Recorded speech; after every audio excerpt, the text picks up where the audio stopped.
Hi Gareth, good session today. Hope you found it helpful. Just going to run through now the stuff we discussed from the session.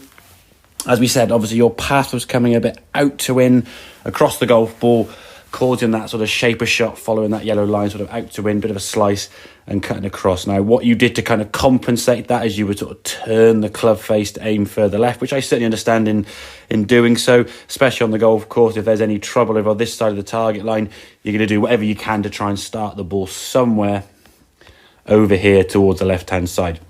But as we said, the movement you want to try and practice now and really focus on is getting that club working from the top of the backswing more kind of vertically down, so the club is going to start working more on a better path towards target. So this drill we discussed in the bump drill, let your arms just fall from the top. There's no hit from here. Your right shoulder now you can see staying quite sort of static, not really moving at the goal. But what we see so many golfers from here, and like yourself, once you get to the top of the backswing, the first move now comes with this shoulder, and that then throws the club over the top, outside the line. And the only way you can really sort of get that golf club back into the golf ball is by swinging across the ball and sort of holding the club face open as a result. So you can see on here now with this movement, getting that feeling of the arms dropping down. We can see, and we get to about kind of club parallel to the ground, the hand sort of level with your thigh. This club's a little bit more on the inside, but like I said, I don't mind you over exaggerating the practice feeling, because when you put the swing into real speed and you increase that movement, the club is going to start working out this way towards where the golf club needs to be. And you'll see we put a couple of swings in now, doing 3 or 4 of these movements here now. Then when you step to the golf ball, we sort of pause this or freeze, throw it down where the target is. So same good backswing, the feeling of the arms falling, you can see here now. As you're starting to put speed on, that body is going to start rotating. So as we get down to about here now, I know it's a little bit blurred, but you can see the hands have moved a little bit further away from the body, which we would expect, but they're in a good position now underneath the shoulders, and the club is kind of situated somewhere around here. As we go into the next frame, you'll see the club now working to the inside the golf ball, work on a much better path.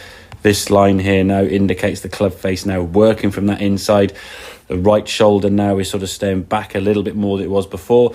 And by evidence of the golf shot you see you hit, the ball flies straight down that target line with a nice little draw. So working that club now much more efficiently from the inside down the target line, not that over the top. So like I say, work on that movement at home, and you can do this literally at home without even hitting the golf ball. Just stand there and get that sensation, the arms just fall.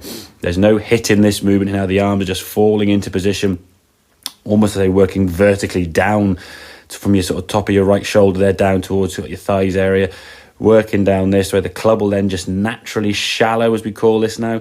So not trying to change where that club sort of moves into, just let the arms just fall, and the weight of the golf club now will fall that club in a much better position. And then when you've done that 4 or 5 times, step to the golf ball without any thought now, you just swing the golf club and away she goes. And like I say, in terms of full speed movement, if we watch it,